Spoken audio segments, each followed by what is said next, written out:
Hello, fans and frenemies. Welcome back to the first Nate Speaks in a while.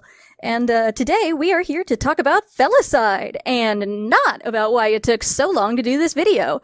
Because I definitely didn't promise this video would come out at the beginning of June. Don't worry about that. So, my goal when I began designing the concept for Felicide was to do something new and interesting. I always enjoy watching other people's OC videos, especially when they use the same characters in a lot of them. And I can kind of put the pieces of the story together just from those. I also noticed that people have really had a lot to say when I was still posting Kinstig stuff before episode 7 really kind of explained everything. And I think that the aspect of speculation was sort of fun, like a game, and I thought that if I enjoyed it, other people might also enjoy it. And so I had the idea to create a story that was meant to be told in this format. I've never really seen anyone do this exactly before, so I was flying a bit blind, but I wanted to do what worked in Kinstinct with some very small mini episodes, like 10 to 30 seconds, just enough to really convey a thought or a story element, and then several story-focused animation memes. And the order that I posted them in was also important in how I revealed the puzzle pieces, in the order that I thought would be most interesting and engaging. So it's definitely something different, and I hope people really liked it. I was so nervous the weeks leading up to dropping it in May because I was terrified it would flop and people would not like it. I am so relieved. I actually spent months making Felicide content on the side while I made my regular videos, and then queued it all up for May. So I had finished Felicide memes as early as, I think, October, that I just had to wait like 5 months for anyone else to see. So with all of that investment, I was terrified that I would post the first one, people wouldn't like it, that I would be locked into a whole month of videos that people didn't want to see. But I was wrong! They liked it! Thank you! Super relieved people liked it. So, for characters, I had a couple of thoughts in mind with what I wanted to do. Most of my OCs are human or humanoid, but, I love drawing ferals, so I thought it would be a good idea to make feral characters for this, so I have a good excuse to draw them more often. I considered a couple of things, dragons, wolves, velociraptors, but I ended up going with cats with wings because it's kind of a classic YouTube animation kind of creature.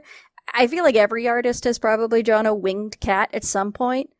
And wings are very visually dramatic. It would give me a lot of opportunities to draw some really cool poses because of the wings.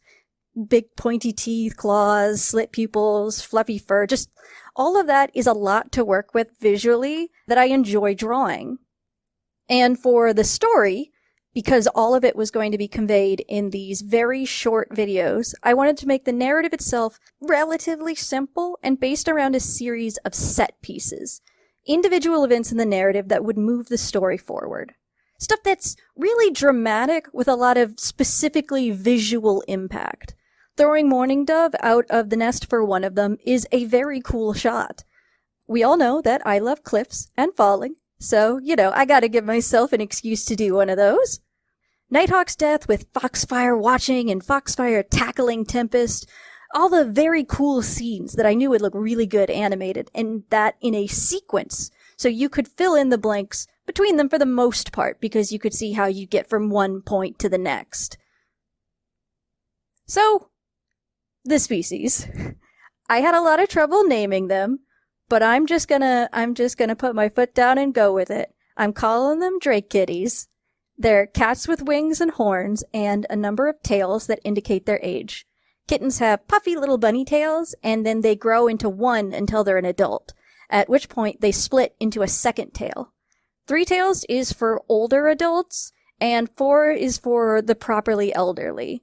It's a little bit of a kitsune-ish kind of thing. I actually gave them 9 tails in my first design, but that just seems so busy. It didn't, well, let's roll it back. Their horns also start out really nubby and generally get bigger as they grow. And I let the elderly ones have really specific looking horns that would change shape. You could see there's a ram horn on one of them. But I also know that I was not super consistent about horn size. Yeah, I wasn't great at that, so they live in these big stone towers in the desert or the plains, but there's still some forests or jungles nearby. Think like the landscapes that are in The Lion King. So they didn't actually make an appearance in, let me call it season 1, but I intended there to be some kind of predator in this world, one that hunts these cats. Because of this, they live in colonies for safety and numbers. Tempest is the leader of his colony, and so is his father and his father before them, so it passes patrilineally. They're not stuck to one colony, though. This is more like nearby villages, so it's pretty normal for cats to leave when they hit adulthood if they want to go find a different colony to live in. For example, Seabreeze is actually from a different colony. Her sister is Snowbell, who met Summit, who is from Tempest's colony, and fell in love with him. Seabreeze and her sister are very close, though, so she moved here with her, and that's when she first met Tempest. Cinnamon is Tempest's first mate. Together, they have a 1-kit litter with Nighthawk. At first, Tempest is excited, but quickly he realizes that having a son is a lot of work, and he's jealous of the attention that Nighthawk gets from Cinnamon. Tempest is a bad person, and because he's jealous and selfish, he comes up with the evil plan, where he kills Cinnamon in a way that makes it look like it was that natural predator that I mentioned that has caught her alone. Nighthawk is immediately suspicious that she would have gone out hunting alone, but he's just a kid, so he doesn't have a lot of power here. He's almost an adult, but from this point on, he basically has to raise himself because Tempest is done with him. Tempest gets together with Mourning Dove not long after. He's older than her, but she totally falls for him. This tragic single father who has already lost a wife. Tempest doesn't want any more kits, but she gets pregnant anyway and has a litter of 3. He's already starting to lose interest in her and a little annoyed that she had kids at this point, so he's pretty intrigued by Seabreeze, who has just moved here. She's new in town. Mourning Dove is suspicious of how much time he's spending with her, and not with Mourning Dove or, his own children. But when she finally confronts him and threatens his image of a perfect mate and father that he likes everyone to see, he throws her out of the nest. Timing didn't really allow for this when I was doing the storyboard for Catch Me, but I'm saying it happened exactly like this anyway because that's how it happens in my head. But in the scuffle, she gives him the scars over his eye, and he breaks one of her wings. As she's falling, he tosses their kits after her, and instead of trying to catch herself, which maybe she could do even with the broken wing, she dives after them to try and save them. And then Tempest dives after her to make sure that she hits the ground.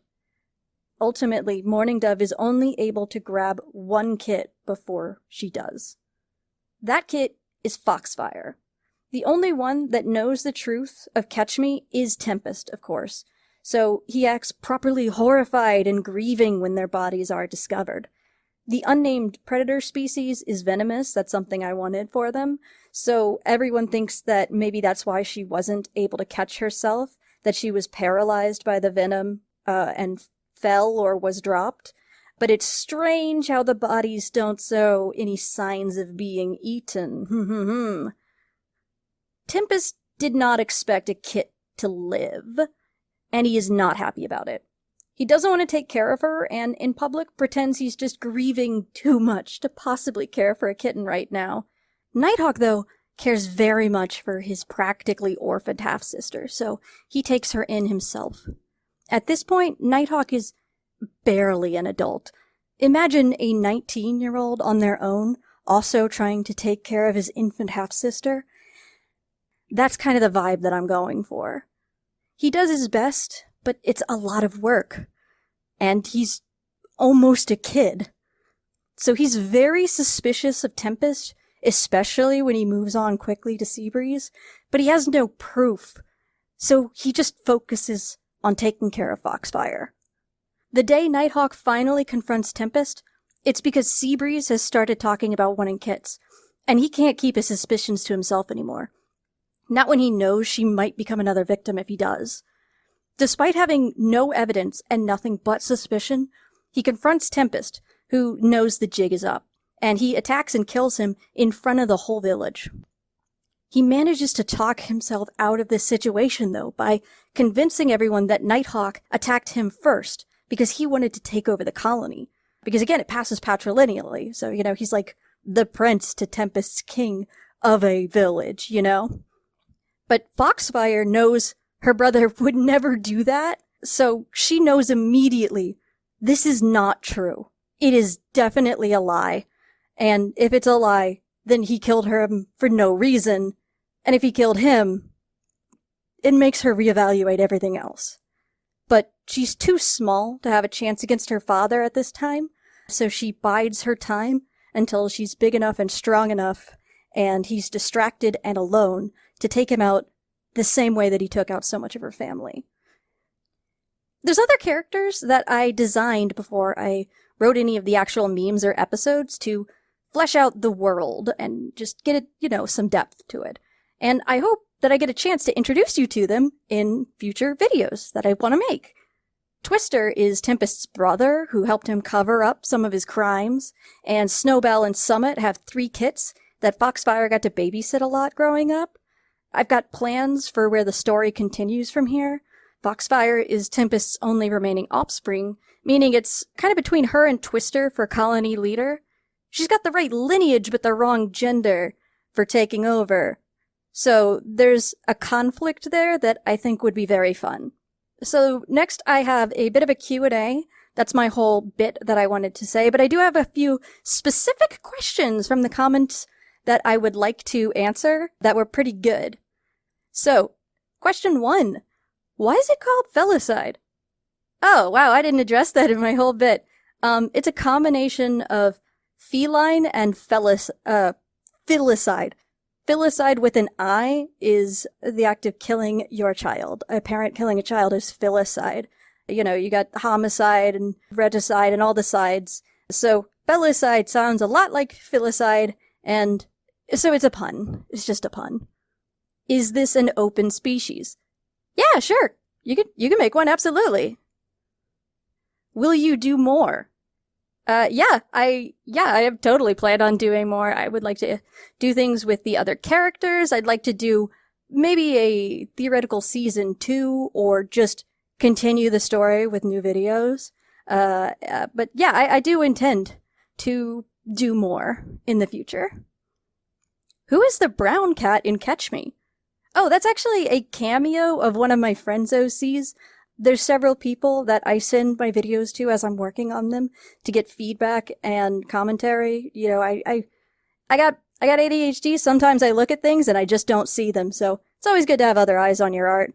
And as I was working, they asked to make their own OC and in the universe, and I decided to put it in just as a little thank you. So that's what that is. Why did Tempest not kill Foxfire/Nighthawk when they were young? He didn't kill... I don't actually have a great answer for why he didn't kill Nighthawk, honestly. Maybe it's just because he was his son, and as much as he doesn't like them, he does kind of want an heir. And by the time he decided to kill Cinnamon, Nighthawk was kind of old enough that he could just stop worrying about him.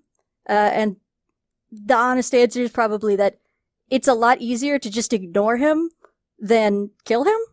And Foxfire would be...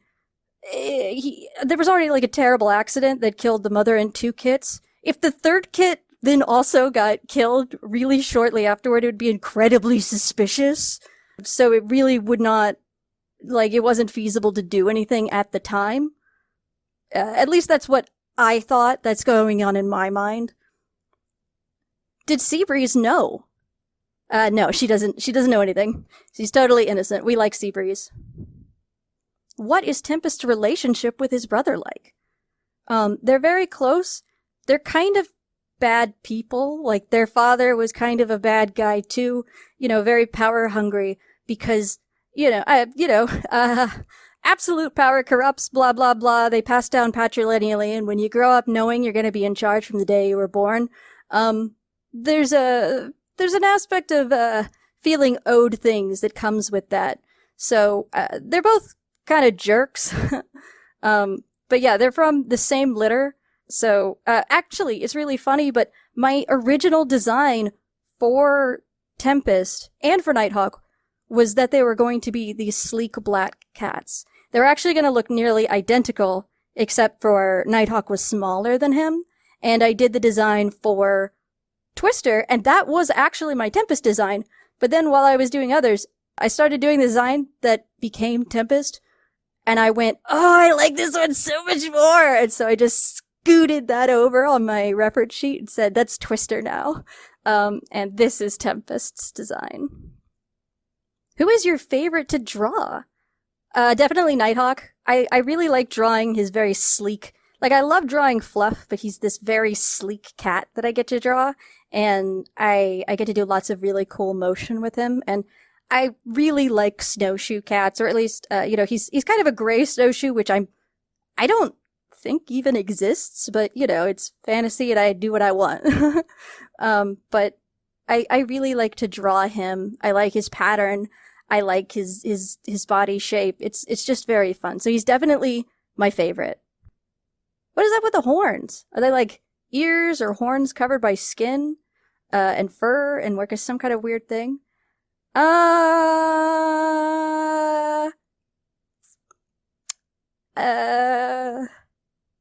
know what? I draw horns a lot of the time where they are just the same color as the body and there is no distinction. That's pretty common for me. It's mostly an aesthetic choice. When it comes down to it, is I just think it looks aesthetically very nice. I don't really have a good in-universe explanation.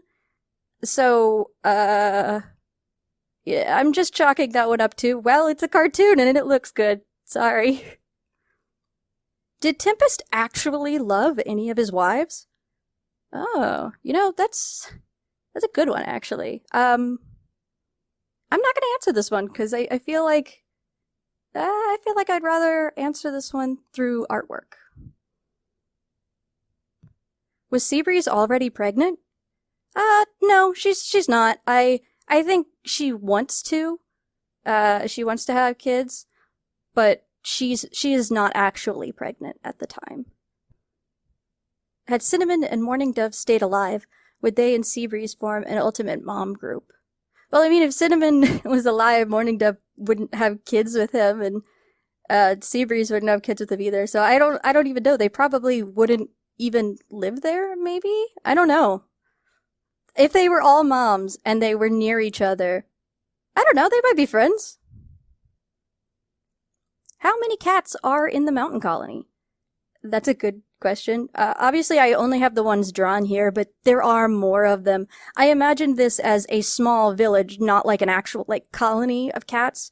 So instead of there being, 15 to 20 wild cats, like you might get in, a feral cat colony, this is more like a small village with, 50 to 100, So it is feasible that there's people that, you don't really know all that well. Like, you've seen them, but you don't really know them. Did Tempest really expect to get away with it? Oh, totally. He's, he was born again, in that prince kind of position where he knew he was going to be in charge. So he's very, he feels very entitled to everything, and he thinks he's just going to get it. Does he feel any guilt? Nope, not at all. He's just a jerk. He is just an unfettered villain. He is a bad guy. I thought giving him too much nuance for this, the way I was telling the story, with the videos and everything, would be too complicated, and I probably wouldn't be able to convey all those thoughts the way that I really wanted to. So I thought, you know what, let's just make him a, pun, black and white villain. He's just the worst. Why was Tempest orange? Okay, this is the weirdest question that I get, and I've gotten it a lot. But on Pumpkin's Revenge. Her name is Foxfire, by the way. I amusingly had some people think her name was Pumpkin. Which, you know what? That one's on me. She is orange. But I had a lot of people question why he turned orange in that video while he was drinking.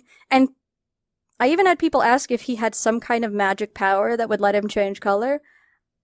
Which is amazing. I love you. Wild. My brain doesn't even work that way. I can't even be that creative. But, no, that was just an aesthetic choice to kind of pull him into the visual narrative of the vengeance, I guess. The color palette of the video in my mind represented the narrative of vengeance and violence. And so him standing there in regular colors is just kind of an innocent, boring day that then becomes colored by that violence that he's inflicted, now being inflicted upon him. And it's just a cool cartoon. Look good. Art look good. That's it. Hey, hi, hello. I've been reading the comments, and I've discovered the true series of events. Murder Cat Mayhem is about color-changing cats with wings that grow a tail with every mate and or murder. Our story starts with Tempest confronting Morning Dove, who's cheating on him with that brown one that we never got the name of. Shocked at being found out, she trips and falls out of the nest. Her kits, which are definitely old enough to walk, blindly follow her scent and jump out after her all at once. Nighthawk is still on the roof and witnesses all of this, and he dives after them alongside Tempest, who's definitely trying to save them, but Nighthawk, on the other hand, has nothing but murder on his mind. He does, however, really want a kit, so he just kidnaps Foxfire and does his best to take care of her. Tempest lets this go on for a while he grieves, but eventually he hits his limit and does want his daughter back, and so he kills Nighthawk in front of her. He didn't really think through his plan, because of course, now she doesn't trust him. Also, his new mate Seabreeze is also his niece. Foxfire is too young to challenge him and doesn't really understand that she was kidnapped, so she bides her time until she's older and has renamed herself Pumpkin to find him alone at the river. Tempest, alone and spooked, turns orange from pure fear as she goes for the kill, but he refuses to fight back and harm his daughter. So Foxfire just goes on with her life, never knowing that she's killed her own father.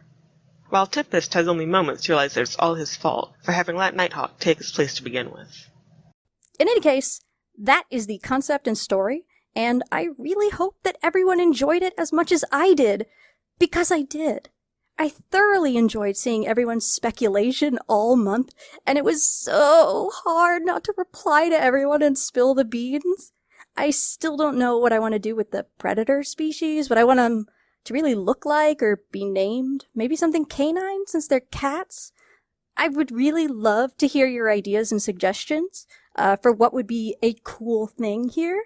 Because I'm open to anything. So any and all comments and critique are appreciated. Did you like this format of storytelling? Why or why not? What do you think could be improved for next time? What do you think worked well? What do you think did not work at all? Let me know.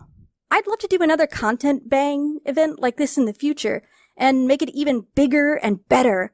I've actually got a story concept for if I do it again already noted.